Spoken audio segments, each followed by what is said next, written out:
بسم اللہ الرحمن الرحیم۔ عید تمام جیتے جاگتے انسانوں کے لیے تو خوشی کا باعث ہے، لیکن مردے یہ کیوں چاہتے ہیں کہ کبھی بھی عید نہ آئے؟ ہم لوگ تو عید کی خوشی منا رہے ہوتے ہیں، لیکن مردے عید آنے کا غم مناتے ہیں۔ کچھ مردے ایسے ہیں جو عید آنے پر بہت دکھ میں آ جاتے ہیں اور بہت مصیبت ان کے اوپر آنے والی ہوتی ہے، اور اسی وجہ سے وہ لوگ بہت زیادہ پریشان ہوتے ہیں۔ جب ہم لوگ ادھر ادھر شاپنگ کر رہے ہوتے ہیں، گھوم رہے ہوتے ہیں، ہم لوگوں کو عید آنے کی خوشی ہوتی ہے کہ عید جلدی آ جائے، لیکن مردوں کو عید آنے کا دکھ ہوتا ہے۔ آپ صلی اللہ علیہ وآلہ وسلم نے ارشاد فرمایا کہ اگر کوئی انسان رمضان کے مہینے میں انتقال کرتا ہے تو اس کے اوپر عذاب نہیں ہوتا اور قبر میں اس سے سوال و جواب نہیں کیے جاتے، چاہے وہ کتنا بھی گنہگار بندہ کیوں نہ ہو۔ رمضان میں اس کا انتقال ہو جائے تو رمضان کے مہینے کی برکت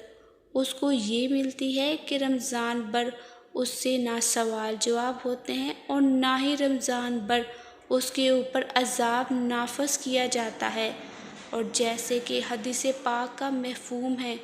کہ قبر کے اندر مردے کے لیے جہنم کی کھڑکی کو کھول دیا جاتا ہے اور وہ مردہ قبر کے اندر جہنم کی تپش کو محسوس کرتا ہے۔ تو جو گنہگار بندے ہوتے ہیں وہ اس طرح سے جہنم کے عذاب کو اور گرمی کو قبر کے اندر محسوس کرتے ہیں، لیکن جب رمضان کا مہینہ آتا ہے تو آپ صلی اللہ علیہ وآلہ وسلم نے ارشاد فرمایا کہ جب رمضان کا چاند دیکھا جاتا ہے تو جنت کے دروازوں کو کھول دیا جاتا ہے، جہنم کے دروازوں کو بند کر دیا جاتا ہے، قبر سے عذابات کو اٹھا لیا جاتا ہے اور اللہ تبارک و تعالیٰ کی رحمتوں کا نزول ہوتا ہے۔ یہ ساری چیزیں ہوتی ہیں تو جو مردہ ہوتا ہے اس کو بڑی راحت ملتی ہے۔ رمضان کے آنے سے مردہ بڑا خوش ہوتا ہے کہ ہمارے اوپر سے عذاب اٹھا لیا گیا، جو قبر کے اندر ہمارے لیے جہنم کے دروازے کھلے ہوئے تھے وہ دروازے بند کر دیے گئے، تو وہ مردہ بڑی راحت محسوس کرتا ہے۔ اب سوال یہ پیدا ہوتا ہے کہ جن لوگوں کے اوپر سے اللہ تعالیٰ نے رمضان میں عذاب ہٹا لیا تو عید کے بعد ان کے اوپر عذاب پھر سے نافذ ہوتا ہے یا نہیں؟ کچھ مردے تو ایسے ہوتے ہیں جن کے اوپر عذاب نافذ نہیں ہوتا، لیکن بہت سارے مردے ایسے ہوتے ہیں جن کے اوپر عید کے دن ہی، جیسے ہی رمضان کا مہینہ ختم ہوتا ہے فوراً ہی اسی طرح سے عذاب شروع ہو جاتا ہے، جیسے پورا سال وہ لوگ قبر میں سزا اور عذاب بھگت رہے تھے۔ عذاب میں وہ لوگ پھر سے ملوث ہو جاتے ہیں، گرفتار ہو جاتے ہیں۔ بعض علماء فرماتے ہیں کہ جب کوئی انسان رمضان کے مہینے میں انتقال کرتا ہے اور اسے قبر میں سوال و جواب نہیں ہوتے، اور جب ایک مرتبہ اللہ تعالیٰ کسی کے اوپر سے عذاب کو اٹھا لے تو پھر دوبارہ ان پر عذاب نازل نہیں کرتا، بشرطیہ کہ اس کے لیے کوئی اصال و ثواب کر رہا ہو یا مغفرت کی دعا کر رہا ہو۔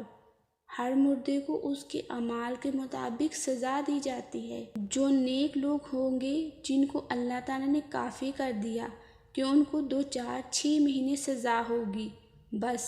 اب ان کے اوپر سزا نافذ نہیں ہوگی، پھر رمضان کی برکت سے ان پر سے عذاب اٹھا لیا گیا، تو اب اگر اللہ نے چاہا تو ان پر پھر کبھی عذاب نہیں ہوگا۔ لیکن اگر کوئی بہت زیادہ گنہگار ہے، مثلاً کوئی ایسا بندہ ہے جس کا اسلام سے تعلق ہی نہیں ہے، جو اسلام کو جانتے ہوئے بھی اسلام کو مانتا نہیں ہے،